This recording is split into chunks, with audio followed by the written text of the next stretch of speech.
tous. D'abord merci à Jade et puis aussi à Carole de l'invitation pour que je puisse un petit peu vous présenter l'école LDLC. Donc moi je m'appelle Audrey Leuc. Je suis responsable des relations extérieures de l'école. L'école a été créée très récemment, au mois de septembre, donc on a intégré notre première promotion. On a 25 pionniers qui sont tous des hommes. Alors j'espère, l'année prochaine c'est bon, il y a la jante féminine qui arrive. 25 étudiants qui ont entre 18 et 30 ans et qui ont décidé de suivre donc notre formation, qui est une formation à bac plus 3, donc il faut à minima avoir le bac, alors je vais dire quoi, délivrer quoi, pas forcément un diplôme encore reconnu par l'État, puisque chaque nouvelle formation créée nécessite d'avoir 3 promotions sorties pour prouver l'employabilité avant d'avoir la reconnaissance, certes rétroactive, mais pour le moment non. Donc on va avoir le diplôme de l'école LDLC qui a pour objectif de développer des compétences, ou des compétences surtout plutôt que des métiers, sur l'univers du numérique. Alors c'est bien beau, le numérique ça veut tout dire et rien dire en même temps. Donc comment on a décidé de répartir notre programme? On a décidé de s'appuyer sur 4 piliers de la formation. Le premier pilier est un pilier, on va dire, technologique. Et je vais revenir après sur le groupe LDLC parce qu'on va croire que LDLC, produit high-tech, donc du coup école informatique, pas du tout. Voilà, notre formation est généraliste. Donc le premier pilier, c'est technologie et usage. Alors, évidemment, on va faire un peu de programmation, on va faire de l'électronique, on va faire des bases de données, on va faire la création de sites internet. Mais l'objectif majeur, c'est surtout de se dire que les technologies sont des outils. Voilà. Et on ne va pas juste se focaliser sur la technique.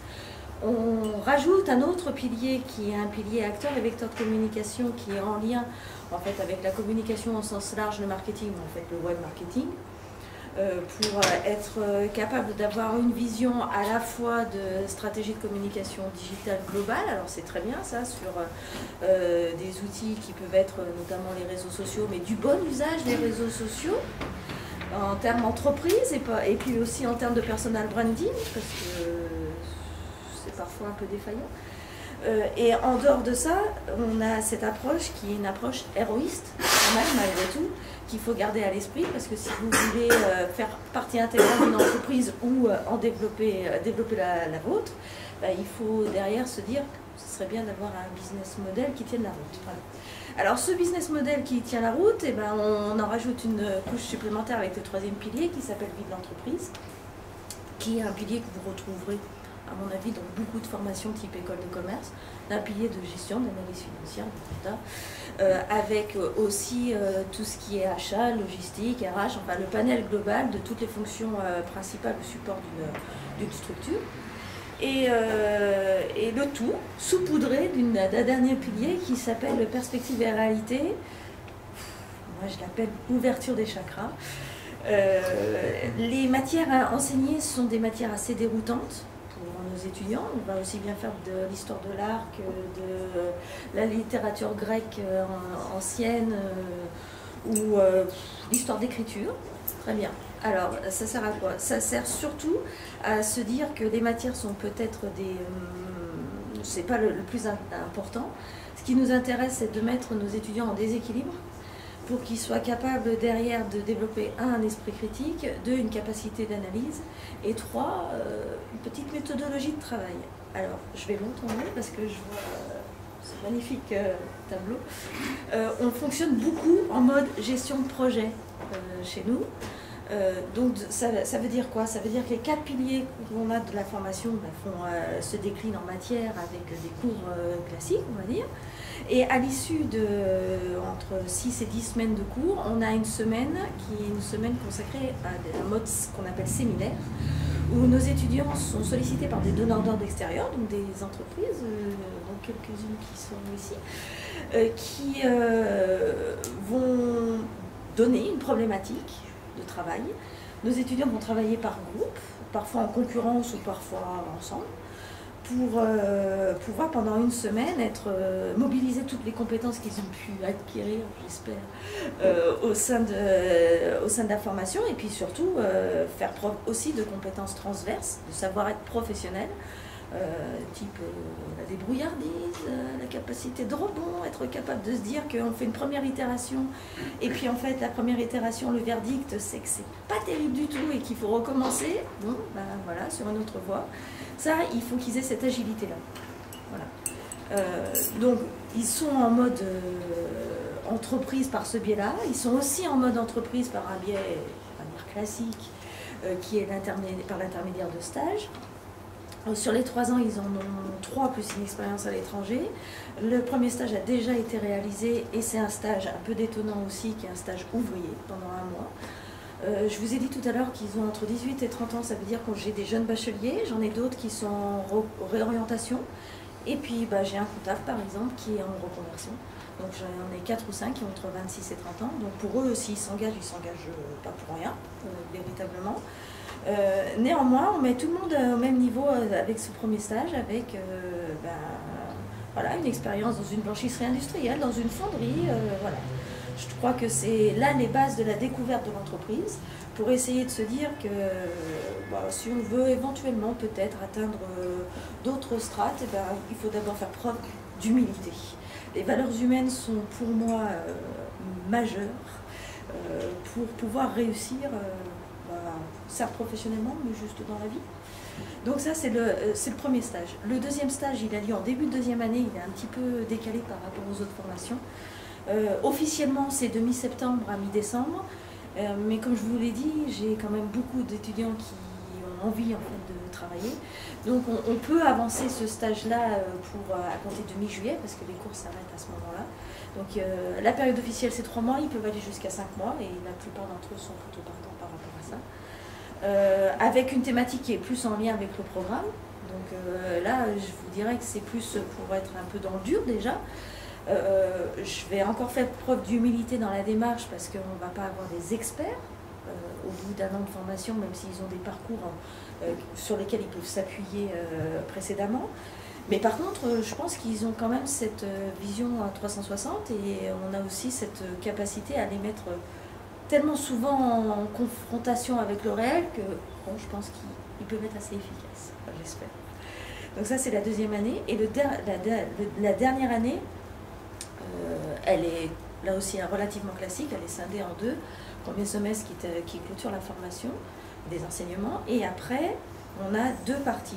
On a 1 mois de séminaire de création d'entreprise. Que nos étudiants soient porteurs ou pas d'un projet, ils auront de toute manière ce séminaire de création d'entreprise pour avoir tous les tenants et aboutissants et pour se dire à un moment donné, peut-être qu'à l'instant T, j'ai peut-être pas d'idée, mais dans 5 ans ça viendra, ça me servira bien un jour. Voilà. Et à l'issue de ce mois de création, de séminaire de création, on a 2 possibilités. La première, on voit émerger des idées, et dans ce cas-là, ils pourront profiter du pseudo-stage pour continuer sur la lancée, pour essayer de voir émerger leur projet. Et la seconde, plus classique, c'est les 5 mois de clôture de stage, avec, comme je vous l'ai dit tout à l'heure en introduction, la formation n'étant pas reconnue pour le moment, moi je ne peux pas vendre du rêve à mes étudiants. Je ne peux pas leur vendre une poursuite d'études, c'est pas vrai pour l'instant. En tout cas, il faut qu'ils attendent un petit peu. Donc moi, mon credo, mon objectif, c'est l'employabilité. Voilà. Donc dans ce cadre-là, comment nous sommes structurés? Nous sommes structurés avec une équipe pédagogique permanente, avec des responsables par pilier d'enseignement. Donc on est dans un accompagnement, on va dire, individualisé. Et puis moi je suis là pour être très ouverte avec tout le monde à l'extérieur, mais aussi en interne pour pouvoir profiler à terme le profil le parcours de chacun de mes étudiants. Voilà. Qu'est-ce que je peux vous dire d'autre? On a des promos qui sont... on est situé à Vèze, à côté de la gare de Vèze. On a 25 étudiants en rythme de croisière pour l'année prochaine, on n'en aura pas plus de 30. La taille humaine et la convivialité, c'est le credo aussi de l'école LDLC. Ils sont là de 9h à 18h tous les jours, du lundi au vendredi. Ça ne veut pas dire qu'ils ont cours de 9h à 18h tous les jours. Ils ont 2 sessions obligatoires. Sinon, de 9h à 9h30, on essaye de faire venir, de la même manière qu'ici, on essaye de faire venir des personnes extérieures qui viennent témoigner soit de leur projet de création, soit de leur expertise métier. soit de leur envie de stage par exemple. Et l'objectif aussi, c'est que nos étudiants par cet intermédiaire-là puissent se construire voilà, l'esprit critique, ou en tout cas une envie de se dire, au départ en fait j'avais pas du tout envie de créer une entreprise, puis je viens de voir 15 témoignages de start-up avec des hauts, des bas, d'accord, très bien, mais alors par contre qu'est-ce que ça me botte quoi. Ouais, bah maintenant trouve l'idée, vas-y. Voilà, donc c'est vraiment ce lien qui est important, et cette volonté aussi, cet ancrage d'être dans l'écosystème lyonnais. Voilà. Alors pour le coup, je n'ai pas parlé des origines. Les origines viennent du groupe LDLC, donc c'est vraiment une initiative de Laurent de la Clergerie qui a eu envie en fait de retransmettre d'une manière différente donc, du coup la création de l'école, et puis aussi qui est parti d'un autre constat. C'est-à-dire qu'au sein du groupe LDLC, ben, oui, on n'a pas de difficulté à recruter des personnes, je sais pas, qui ont un profil très spécifique, un développeur, un CM ou un graphiste. Mais par contre, on a de plus en plus de projets transverses. Et ces projets transverses ben, font dialoguer un service marketing avec un service informatique. Et là, on se rend compte que les langages sont un peu différents. Et si on pouvait avoir un chef d'orchestre qui soit là pour essayer, non pas d'avoir l'expertise, mais en tout cas d'avoir cette vision globale, ça pourrait peut-être faciliter les choses. Pour terminer dans le truc, 1996 € de frais de scolarité à l'année. Voilà. Cursus sur 3 ans, pas d'option, il faut suivre jusqu'au bout.